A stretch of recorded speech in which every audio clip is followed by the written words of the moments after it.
Frau Elisabeth Weber stands at the entrance to Buchenwald concentration camp on the 16th of April 1945, her hands gripping the wooden walking stick she has carried from Weimar. The American military officer beside her says nothing as she stares through the gates. It is 2:30 in the afternoon, and she can see the rows of wooden barracks stretching into the distance.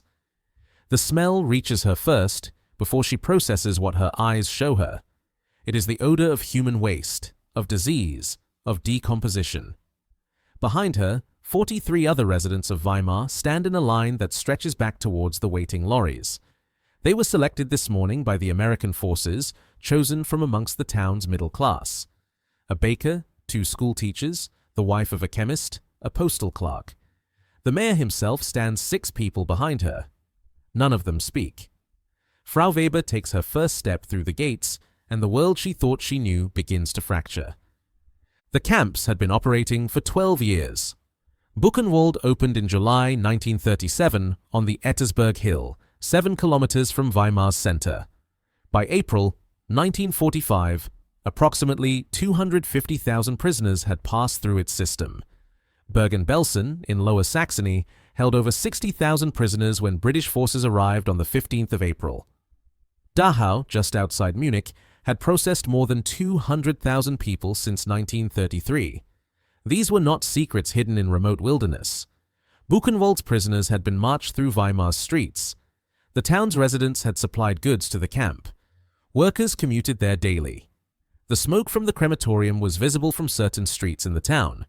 Yet what existed behind the wire remained largely unseen by the German civilian population, filtered through propaganda, rumor, and deliberate ignorance. The Nazi regime had constructed an elaborate system of denial and misdirection. Camps were described as re-education facilities, labor installations, detention centers for enemies of the state. When the Allied forces began liberating these camps in April 1945, they made an immediate decision. The German people would see what had been done in their name. General Dwight Eisenhower arrived at Ohrdruf, a Buchenwald subcamp, on the 12th of April 1945. He walked through the facility, observing the bodies of prisoners shot just before the SS evacuation. He sent a cable to Washington and London that same evening, urging political and military leaders to visit immediately. He wrote that the evidence should be documented beyond any future doubt. More crucially, he ordered that Germans living near the camps should be forced to witness the conditions, to walk through the facilities, to see the bodies. This policy was implemented systematically across the American, British, and French zones of occupation. Between mid-April and early May 1945, thousands of German civilians were compelled to tour concentration camps. The scale of the operation was unprecedented. In some towns, every adult resident was marched to the nearest camp. The process followed a pattern that varied only in detail from location to location. American military government officers would arrive in a town near a liberated camp, typically within 24 to 48 hours of the camp's liberation. They compiled lists of residents, prioritizing those in positions of authority or social standing. Mayors, town councilors, teachers, doctors, business owners, clergy. The reasoning was clear. These were community leaders whose testimony would carry weight. At Buchenwald, the Americans selected 1,000 residents from Weimar on the 16th of April. They were transported in military lorries up the hill to the camp. At Dachau, liberated on 29th April, approximately 2,000 residents from the town were brought to the camp on 30th April and 1st May. At Bergen-Belsen, British forces organized tours beginning on the 17th of April, bringing civilians from nearby Chell and surrounding villages. The visits were not voluntary. Military vehicles arrived at homes and businesses. Residents were given 30 minutes to prepare. Those who refused faced immediate consequences: arrest, confiscation of ration cards, eviction from their homes. At Buchenwald that April afternoon, Frau Weber walks with her group past the first barracks. An American soldier guides them, speaking in halting German. Inside the building, wooden bunks are stacked 3 high. The soldier explains that 6 to 8 prisoners slept on each bunk designed for 1. There are no mattresses, only wooden slats. Some of the bunks still contain bodies. A man behind Frau Weber vomits onto the ground. They continue walking. The liberated prisoners, those still strong enough to move, watch the German civilians pass. Some prisoners shout at them, others simply stare. One prisoner, a Frenchman who speaks German, approaches the group and lifts his shirt. His ribs protrude so severely that each bone is individually visible. He weighs perhaps 38 kilograms. He tells them he weighed 73 kilograms when he arrived 18 months earlier. The school teacher in Frau Weber's group begins crying. They are led to the crematorium. The ovens are still warm. Outside, a pile of corpses awaits burning. The American soldier makes them count. There are 57 bodies in the pile, stacked like timber. In Lower Saxony, the scene at Bergen-Belsen differs in scale but not in substance. British forces liberated the camp on the 15th of April to discover approximately 10,000 unburied corpses scattered throughout the facility. Another 13,000 prisoners died in the weeks immediately following liberation, too far gone to be saved despite medical intervention. The British brought civilians from Celle, 15 kilometers away, to the camp on 17th April. Among them was a woman named Anneliese K., whose account was recorded by British military officials. She described walking past trenches filled with bodies. The British soldiers had begun mass burials by this point, using bulldozers to push corpses into large pits. The civilians were made to stand at the edge of these pits for several minutes. One trench contained an estimated 5,000 bodies. The British officer accompanying Anneliese's group told them that every citizen of Celle would see this before the week ended. He was not exaggerating. Between 17 and 24 April, more than 2,000 Celle residents were brought to Bergen-Belsen in organized groups. The reactions of the German civilians followed patterns that repeated across dozens of towns. Initial denial was common. At Weimar, several residents insisted the bodies must be German civilians killed in Allied bombing raids. The American soldiers refuted this immediately, showing the striped prisoner uniforms, the identification numbers tattooed on forearms, the multilingual nature of the prisoner population. Some civilians fainted. At Dachau, 3 women collapsed during the tour and required medical attention. Others wept uncontrollably. Many claimed ignorance. "We did not know," became the most frequently repeated phrase. The American and British forces had anticipated this response. They had photographers document everything. Signal Corps cameramen filmed the German civilians walking through the camps, their faces capturing the transition from confusion to horror to shock. These films were shown in German cinemas beginning in May 1945, compulsory viewing before any other program. The Allied forces did not stop at forced tours. In numerous locations, German civilians were required to perform physical labor at the camps. At Buchenwald, Weimar residents were ordered to help bury the dead. They dug graves in the campgrounds. They carried bodies on stretchers from the barracks to the burial sites. The mayor of Weimar and his wife participated in this work on the 18th of April. Photographs show them, dressed in their formal clothes, helping to load corpses onto carts. At Nammering, a sub-camp of Mauthausen, local residents were made to exhume bodies from a mass grave and rebury them in individual plots with wooden markers. The work took 3 days. At Gardelegen, where over 1,000 prisoners had been burned alive in a barn by SS guards on the 13th of April, American forces compelled every able-bodied resident to help bury the victims. They dug individual graves for 1,016 bodies. If this deep dive into history is compelling to you, consider subscribing for more detailed historical documentaries. On January 9, 1945, Inspector Orloff located the smoking gun. While examining maintenance records stenciled inside various access panels, he found documentation stamps indicating heat treatment dates, batch numbers, and quality inspection codes. Cross-referencing these stamps with the metallurgical samples, he discovered a clear correlation. Components marked with dates from mid-1944 showed significantly higher rates of defects than earlier or later material. The pattern pointed to a specific period when American aluminum producers were at maximum strain. The summer of 1944, the months following D-Day, when demands for aircraft material reached their wartime peak. Factories were running 3 shifts, 7 days a week. Furnaces operated continuously. quality control inspectors faced impossible workloads. In that pressure cooker environment, specifications became guidelines and guidelines became suggestions. Heat treatment cycles were shortened by 30 minutes here, 45 minutes there. Quench timing became approximate rather than precise. Inspection rejection rates were quietly reduced to keep material flowing. No single decision was catastrophic, but their cumulative effect was metallurgical degradation across thousands of aircraft components. The human cost remained theoretical until Petrov's team began correlating their findings with Allied loss reports. Soviet intelligence maintained detailed files on German claims and Allied loss statistics, assembled from multiple sources including intercepted radio traffic, debriefing of liberated POWs, and cooperative intelligence sharing with Western allies. Petrov requested all available information on P-51 losses attributed to structural failure, unknown causes, or mid-air breakup. What emerged was a troubling pattern. Between June and September 1944, the period correlating with the defective material, P-51 losses attributed to structural failure increased by approximately 40% over previous months. Pilots reported wings separating during high-speed dives, tail sections breaking away during aggressive pullouts, catastrophic failures at altitudes and speeds where the aircraft should have remained structurally sound.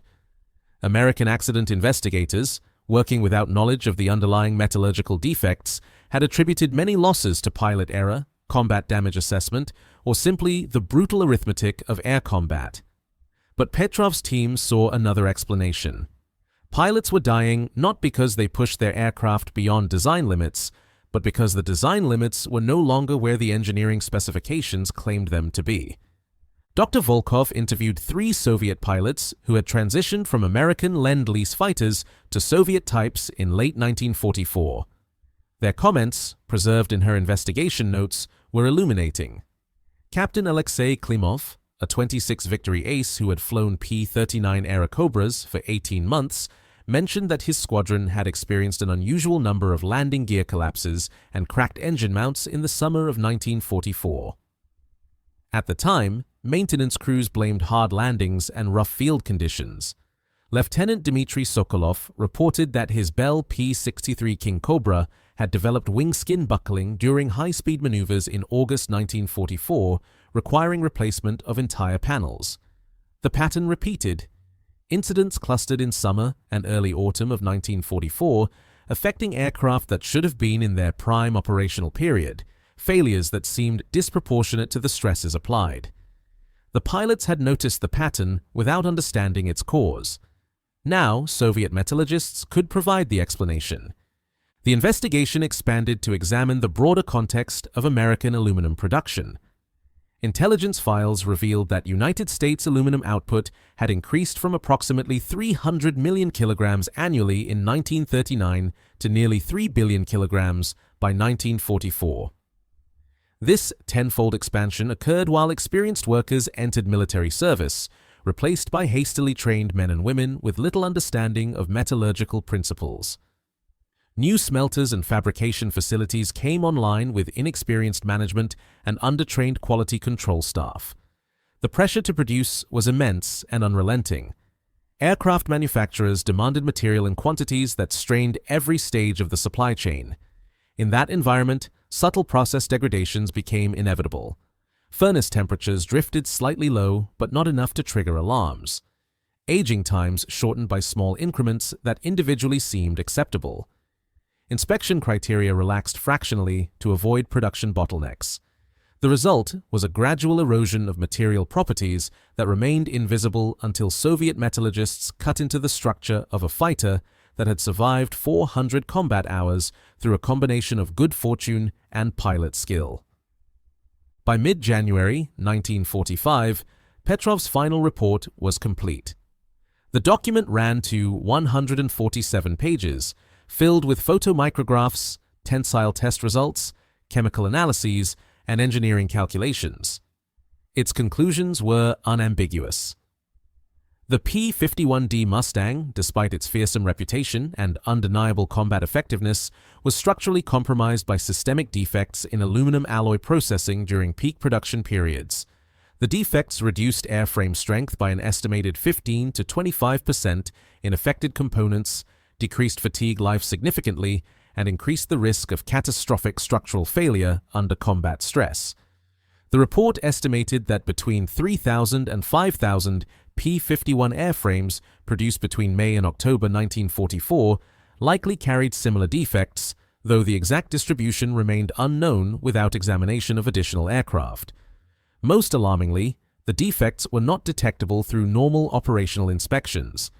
They existed at the microstructural level, invisible until failure occurred. The report made 7 specific recommendations. First, that all Soviet pilots flying American Lend-Lease aircraft be informed of potential structural limitations and advised to avoid maximum stress maneuvers when possible. Second, that enhanced inspection protocols be implemented for American aircraft, focusing on high-stress structural areas. Third, that any additional captured American aircraft undergo similar metallurgical analysis to determine if the defects were widespread across manufacturers and types. Fourth, that the information be shared with American authorities through appropriate military channels, though this recommendation came with the notation subject to political guidance. Fifth, that Soviet aluminum production facilities implement additional quality control measures to prevent similar degradations in domestic production. Sixth, that research into non-destructive testing methods for heat-treat defects be accelerated. Seventh, that the lessons of this investigation be incorporated into training curricula for Soviet metallurgists and quality control personnel. The Soviet leadership's response was measured and strategic. They chose not to inform their American allies of the discoveries, viewing the information as too valuable for diplomatic and propaganda purposes to share freely. However, they did quietly implement enhanced inspection protocols for Lend-Lease aircraft and restricted certain high-stress maneuvers in operational training. The full investigation report was circulated to Soviet aircraft designers and production managers with explicit instructions that similar defects must never compromise Red Air Force equipment. The political utility of the information was preserved for potential future use, though the war ended before it became a significant factor in Allied relations. What Soviet investigators could not have known was that American metallurgists were already grappling with similar concerns. By early 1945, quality control engineers at major aircraft manufacturers had begun noting patterns of premature cracking and structural degradation in mid-1944 production airframes. Internal investigations, conducted quietly to avoid alarming pilots or providing propaganda material to enemies, had identified heat treatment irregularities in aluminum supply chains. Corrective measures were implemented throughout 1945, including revised specifications, enhanced furnace monitoring, and stricter acceptance criteria for heat-treated components. But the defective aircraft already in service remained in frontline use, their pilots unaware that the aluminum beneath their seats carried hidden weaknesses. The P-51 examined by Soviet engineers was eventually scrapped, its components sectioned into metallurgical samples that resided in Soviet archives for decades. The aircraft's pilot, First Lieutenant Robert Chambers of Chillicothe, Ohio, never learned that his fighter had become the subject of intense Soviet scrutiny. He survived the war, returned home, and lived until 1982, never knowing that his aircraft had revealed secrets about American manufacturing that Soviet intelligence valued highly. The 7 victory markings beneath his canopy rail represented 7 times he had trusted his life to aluminum that was not quite strong enough, 7 times that fortune and pilot skill had compensated for material that should have been better. The metallurgical lessons uncovered in that frozen factory outside Moscow in January 1945 resonated far beyond the immediate wartime context. The investigation documented with scientific precision what happens when industrial production scales faster than quality control systems can adapt.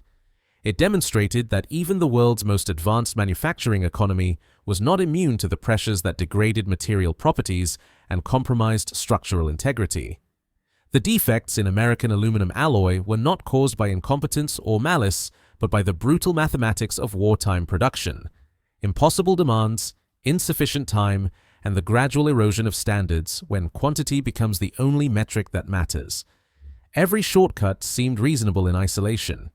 Each compromised inspection appeared justified by urgent necessity. But the cumulative effect was aircraft that carried pilots into combat with safety margins that existed only on engineering drawings, not in the actual metal. The story of the defective P-51 Mustang, examined by Soviet metallurgists, remains largely unknown outside specialized historical circles. The investigation reports were classified for decades, emerging only after the Cold War's end when Soviet archives began to open. But the lessons it teaches are timeless and applicable far beyond aluminum aircraft structures or World War II production. It stands as a case study in how quality erodes under pressure, how systemic failures emerge from countless small compromises, and how the distance between specifications and reality can grow invisibly until failure illuminates the gap. The pilots who flew those fighters never knew they were testing not just their skills against the Luftwaffe, but testing the integrity of industrial processes pushed to their breaking point. Some of them died when aluminum that should have held at 9 Gs fractured at 7. Others landed safely, never realizing how close they had come to structural failure. And one pilot, force-landed in Poland, walked away uninjured and unknowingly delivered to Soviet investigators the evidence that would expose the hidden cost of America's production miracle. The metal had screamed before it failed, but in the roar of Merlin engines and the chaos of air combat, no one had been listening.